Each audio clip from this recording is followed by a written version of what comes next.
name is Kelly Cannon, and this is the Salt Lake Tribune Daily Buzz, a video series where we bring you the important story of the day.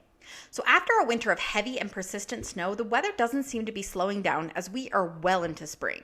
This is causing Utah water managers to keep their eye on potential flooding.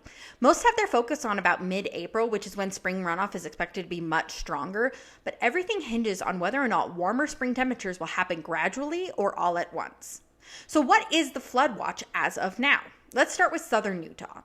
Much of the southeastern part of the state was under a flood watch about 2 weeks ago because the melting snowpack was exacerbated by rainfall. Parts of St. George, walking paths, golf courses, and some roads have already experienced flooding this season, and there is concern that it will happen again as rivers continue to rise.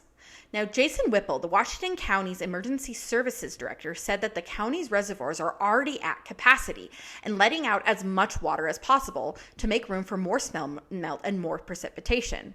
Whipple also said that emergency managers are keeping an eye on Brookside, an unincorporated community below Baker Reservoir, where some homes are built along the shores of the Santa Clara River. Now, sandbags have already been placed around State Route 18, and crews have removed debris from the rivers in the county. Residents in the area have been advised of the flood risk, and hikers have been warned to stay away from flood-prone areas. Now, flash flooding can be particularly dangerous in this area in slot canyons, which are long, narrow channels with steep, sheer sides. When flooding happens, there's normally no easy exit as the water levels begin to rapidly rise. Zion National Park has already closed the Narrows, one of its most popular hikes, due to flash flood dangers.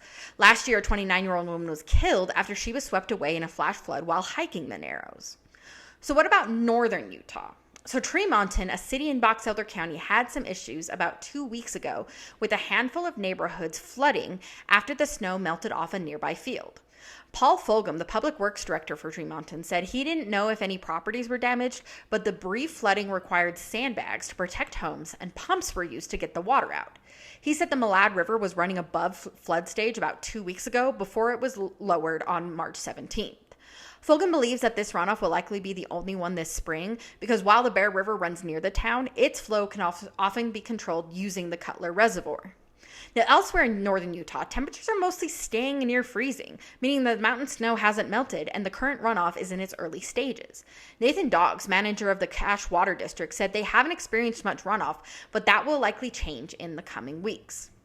Now, the Weber Basin Water Conservancy District has already begun to release water from Wanship Dam as well as Echo, Pineview, and East Canyon. General Manager Scott Paxson said that right now he is more concerned about the debris clogging the river, but he anticipates flooding in the weeks to come. So what is the general outlook for flooding danger across the state? So for the last 6 weeks, water managers at the Central Utah Water Conservancy District have been trying to control the spring runoff by letting water out of Starvation Reservoir, a 3,500-acre lake fed by the Strawberry River in the desert west of Duchesne, in the hopes of allowing more water to come in. But upcoming storms are causing concern since rainfall and snow could fill reservoirs beyond their capacity to even release water. Jared Hansen, the project manager at the district, said he hopes for a slow warm-up this spring, like the water district saw in 2011 when the snowpacks reached similar levels. Everyone is hoping to avoid what happened in 1983, where the weather stayed cold for too long and then quickly heated up. This caused widespread flooding all over the state. For more on the 1983 flooding, be sure to check out our previous video on the subject. You can find a link in the description. But we want to hear from you guys. Are you concerned about flooding happening this spring, considering how much snow we've gotten and how much snow continues to fall? What are you doing in preparation? Do you even know what to do in case there's a flood?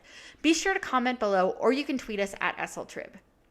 Thank you guys so much for watching. We really do appreciate it. If you want this video or any of our videos, whenever they're live, be sure that you're subscribed. Thanks.